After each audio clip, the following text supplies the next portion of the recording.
La dernière partie pour vous expliquer un peu pourquoi je vous ai convoqué ou invité. Première carte. Le Brésil, non, l'Amérique du Sud, Amérique du Nord, Europe, Asie, Australie, Afrique. La taille du cercle représente le dynamisme des échanges entre partenaires dans ces zones. Qu'est-ce qu'on voit? Il se passe rien ici. Entre Africains, il n'y a quasiment pas de commerce. Et deux, l'Afrique vers l'extérieur, il se passe rien. On ne fait qu'acheter. Donc, message très important. Le monde aujourd'hui est organisé d'une manière très simple. Je ne vais même pas dire aujourd'hui. Ça date peut-être d'il y a au moins 5 siècles. Parce que tout le monde ici connaît le commerce triangulaire. Qu'est-ce que ça veut dire? Ça veut dire que les zones géographiques se spécialisent par rapport à des domaines. Donc, il y a 5 siècles, qu'est-ce qui se passait? Les Européens envoyaient de la pacotille en Afrique. Ils venaient chercher des ressources humaines qu'on envoyait ici. Et après, on récupérait des produits de haute valeur ajoutée. Donc, qu'est-ce qu'ils faisaient? Il y avait une spécialisation.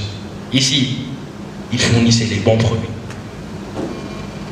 Les ressources humaines, pacotille, valeur ajoutée. Si je continue, l'Inde, c'était les tissus, ainsi de suite.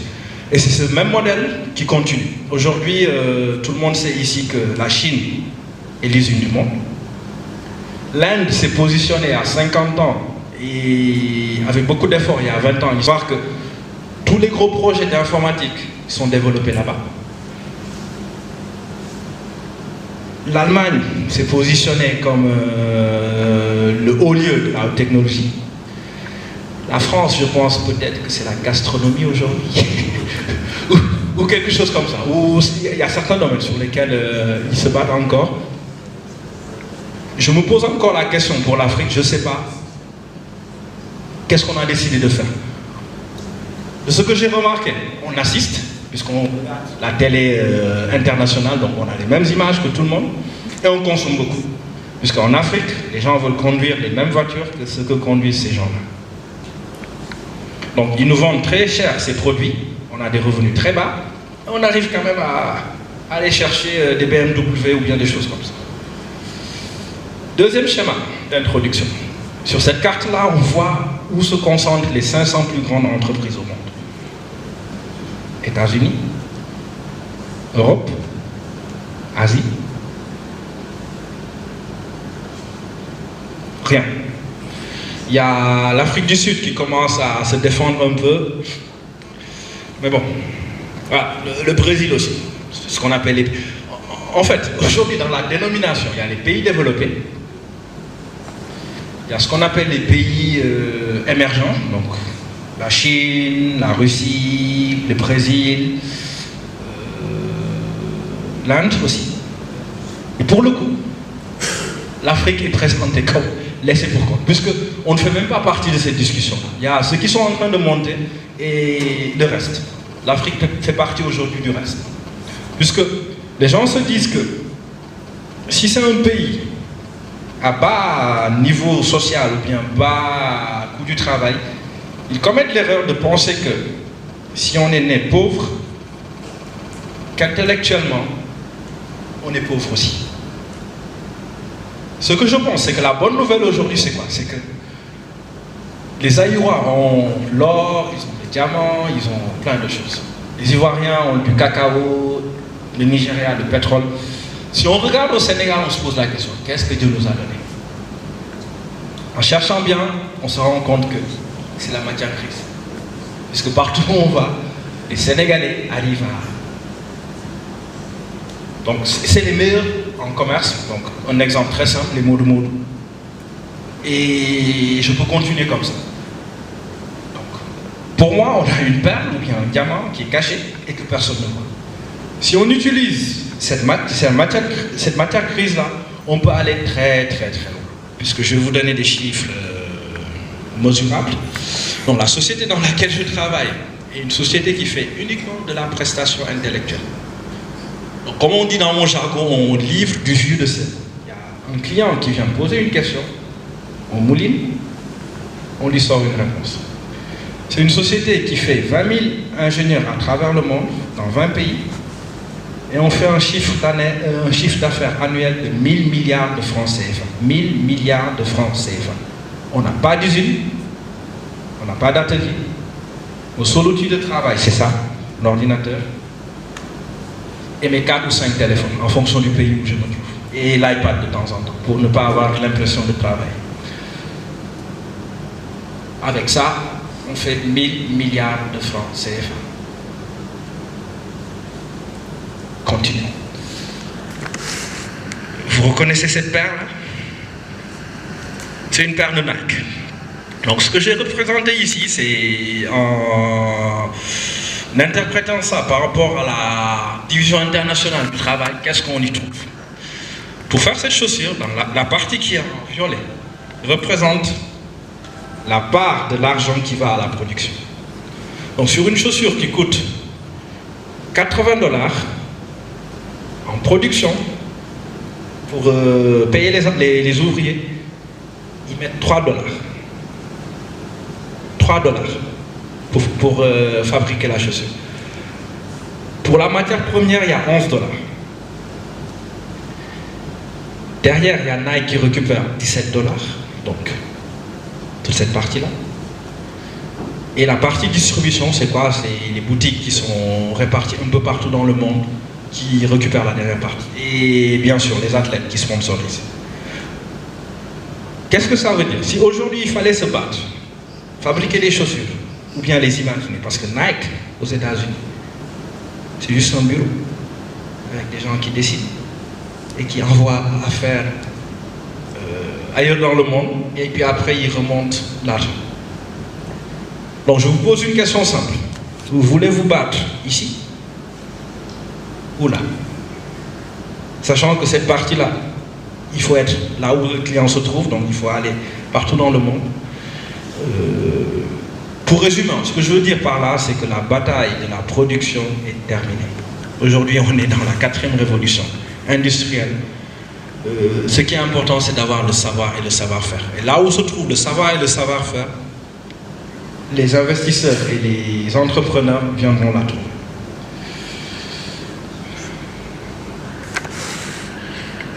Une autre carte. Donc, notre collègue de la Sonatel n'est plus là. Que veut dire cette carte-là? C'est une carte qui illustre les autoroutes de l'information. Donc, les fameuses fibres optiques dont tout le monde parle. Donc, encore une fois, une application de la photonique. À votre avis, combien de fibres optiques nous relient, par exemple, aux États-Unis ou bien par rapport à l'Europe? Qui peut essayer?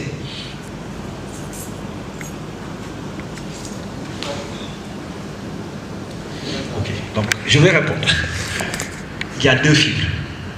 Donc il y a 2 câbles. Donc dans chaque câble, il y a 2 fibres optiques de la taille d'un cheveu. Et c'est en utilisant ces fibres-là que vous téléphonez, vous tous, toutes les banques de travail, qu'on regarde Internet, qu'on fait tout. 2 fibres de la taille d'un cheveu. Et on arrive à faire passer là-dedans de l'information parce qu'en utilisant de la lumière, on peut multiplexer, utiliser différentes fréquences et faire passer dans un petit tuyau beaucoup de choses. Que veut dire cette carte-là? Une fois que les autoroutes passent à côté de chez nous, on n'a plus besoin d'être là. Puisque aujourd'hui, moi-même, en Allemagne ou bien toute autre personne, aux États-Unis ou bien en Chine, comment nous travaillons? On se réveille le matin, on va dans un bureau. Moi, j'y vais quasiment plus. Je travaille de chez moi, très souvent. On allume l'ordinateur, connexion à Internet, le téléphone, et puis ça tourne. Pour faire ça, on n'a pas besoin d'être assis là ou là. Ces opportunités sont aujourd'hui accessibles.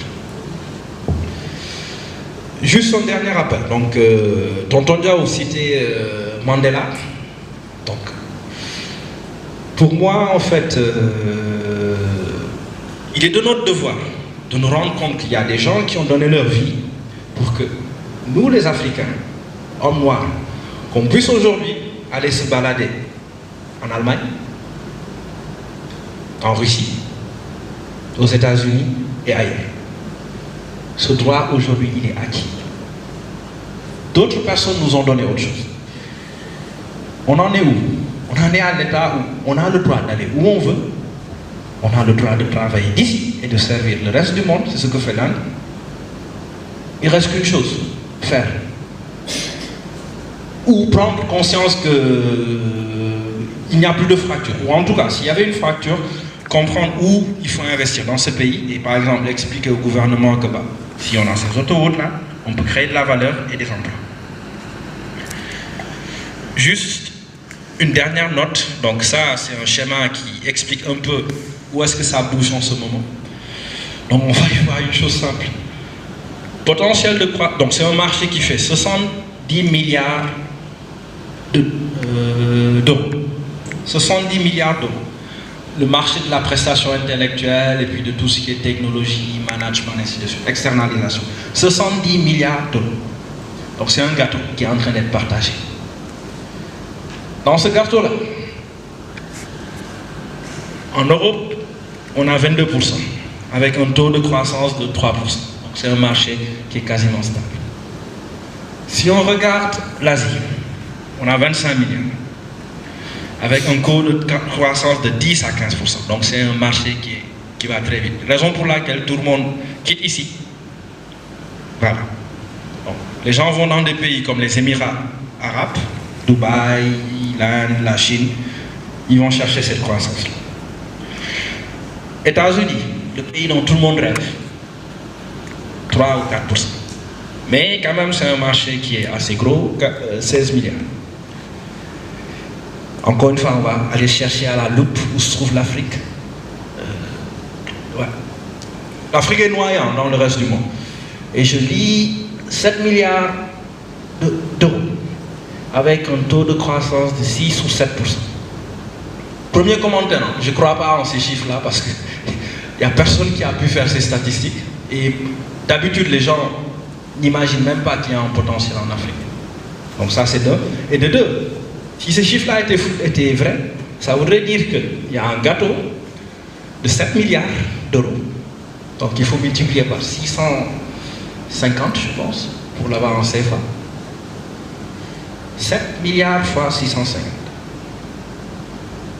Vous imaginez le nombre d'emplois à créer, le nombre d'hôpitaux, le nombre d'écoles, le nombre de ce qu'on veut. C'est un gâteau qui est là et que personne ne prend. Donc, je vais terminer par ma question, puisque comme je vous ai expliqué, l'idée c'est pas de positionner une entreprise ou bien une personne. Aujourd'hui, on n'en est même plus à positionner un pays, c'est des continents qui se positionnent. En disant, moi l'Europe, je suis le continent où on fait peut-être du service. Moi l'Asie, je suis le continent où on fabrique. Moi les États-Unis, je suis le continent où on imagine. Donc un exemple très simple. L'iPhone, il est juste conçu en Californie. Il y a marqué dessus, Design in Californie. Ils ne sont pas produits aux États-Unis. Ils ne font que les dessiner et les concevoir. Et après ça part. Donc chacun est en train de décider en disant, moi mon pays ou bien mon continent, je le positionne pour faire ça. J'étais en stage il y a 10 ans à la Sonatel, au Technopole. Qu'est-ce que j'avais laissé là-bas? J'avais laissé, je pense, une entreprise avec toute la technologie qu'il faut. Il y a les 2 fibres là dont je parlais qui passent à côté. Donc dans ces tuyaux, qu'est-ce qui y rentre? C'est les données qui viennent des États-Unis et qui transitent pour aller en Europe. Donc, toute personne qui voudrait travailler avec le reste du monde aurait une excellente connectivité avec le reste du monde. Il y a tout ce qu'il faut. Il y a un terrain vierge où il n'y a rien, absolument rien. Je l'ai laissé au même état il y a 10 ans. J'avais fait des stages au Sénégal. Je vais venir voir. Donc j'avais fait un stage justement pour découvrir. Quand j'ai terminé, j'ai dit, pour moi le Sénégal aujourd'hui, c'est pas encore pour moi. Parce que ce qui m'intéressait moi, c'était de créer. C'était pas de venir installer des systèmes qu'on achète à l'extérieur. Quand ça tombe en panne, on enlève un tiroir, on envoie aux États-Unis. Il n'y a même pas de maintenance sur ça, même pas. À quoi ça sert d'être ingénieur si on occupe juste un rôle de technicien? Je dis pas que c'est le cas tout le temps, mais personnellement, moi, ce qui m'intéressait, c'était d'innover et d'impulser les nouveaux. Donc, pour moi, tant que sur ce terrain-là, il n'y aura rien, on continuera à parler des problèmes d'emploi, on continuera à parler de marchands ambulants, on continuera à parler de ces choses-là, puisque les gens qui sont sur la route, ils y sont parce qu'ils ont envie de travailler. Donc, tous les Sénégalais que je vois ont envie de travailler. Donc, ils créent du travail, l'informel. Si les choses étaient structurées de la bonne manière, les intellectuels ou bien les meneurs de ce pays allaient de plus en plus, et les jeunes, avoir le courage et puis faire de l'entrepreneuriat. Et comme je l'ai expliqué, avec une idée, tirer 100 personnes, et au fur et à mesure, ces gens-là qui sont sur la route, et si on leur offre quelque chose d'autre, ils changent de boulot. Donc, ma question pour terminer ma présentation, c'est celle que je vais répéter, quoi. Quel positionnement pour le Sénégal et l'Afrique? Personnellement, je vous invite à investir dans l'innovation et la création de valeur, de nouveaux services, de nouveaux produits, puisque c'est en ça que je crois. Mais je suis conscient aussi que je ne peux être qu'un maillon d'une chaîne, et s'il n'y a rien en amont ni en aval, il ne se passera rien. Et sachant que je suis un être humain, et tout être humain va essayer de survivre, si après 2 ans, j'essaie et qu'il ne se passe rien, je partirai la conscience tranquille, m'installer là où les gens veulent travailler sérieusement. Donc ça, c'est ma conclusion. Donc je vous laisse la parole pour débattre de ce sujet-là. Et peut-être qu'on ne réglera pas la question, mais au moins, il était important pour moi d'avoir aujourd'hui dans la salle donc, des personnes respectées de ce pays. Donc je salue M. Si, ancien président du Conseil constitutionnel. Je salue M. D, ancien ministre du Travail. Je vais m'arrêter là pour ne pas continuer à citer. Le professeur Bassirou Ndiaye aussi, donc un chirurgien reconnu de ce pays. Donc j'avais voulu aussi piocher dans différents corps de métier, des médecins, des artistes, des ingénieurs, des commerciaux, des jeunes, des vieux, des seniors, des femmes, des filles, pour dire aux gens que chacun a sa place dans cette chaîne de valeur. Et si les choses marchent bien, chacun peut récupérer sa part de ce gâteau sans se marcher sur les pieds. Donc je vais m'en arrêter là et repasser la parole à M. Ndiaye qui va ouvrir le débat. Et j'ose espérer que vous contribuerez beaucoup. Donc, peut-être ce qu'on peut faire en 10 minutes, s'il y a des questions particulières sur le projet Nexialis ou sur moi, on peut les traiter. Mais sur la partie qui suit, je souhaiterais, comment dire, m'oublier et vous laisser discuter ouvertement de cette question. Éventuellement, si je peux contribuer comme Sénégalais simple et membre de ce débat, le faire. Mais je ne veux pas canaliser l'attention sur vous. Donc s'il y a des questions spécifiques sur ce que je vous ai présenté en 10-15 minutes, on les traite et après on utilise le reste à parler de cette question très utile.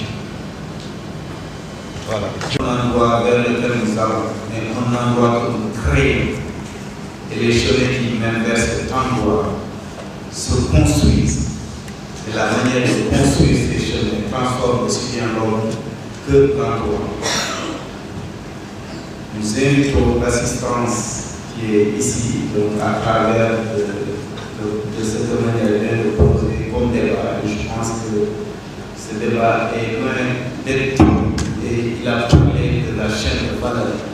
Moi, je comprends cette chaîne de valeur par la communauté d'action que nous sommes, parce que toutes les expériences, toutes les expertises, toutes les ressources humaines sont nécessaires pour qu'on puisse développer notre cher Sénégal. Et cette communauté d'action, je pense que dans ces salles, donc, il y a une communauté d'action. Il a surfé dans toutes les ressources, dans toutes les sources d'expertise pour que le débat puisse être animé, pour que les expériences puissent être partagées. J'ai toujours en mémoire la réflexion d'Albert Einstein qui disait que le monde que nous avons créé et qui est le fruit de notre niveau de réflexion nous pose des problèmes que nous ne pouvons pas résoudre avec ce même niveau de réflexion. il requiert de nous une nouvelle façon de penser.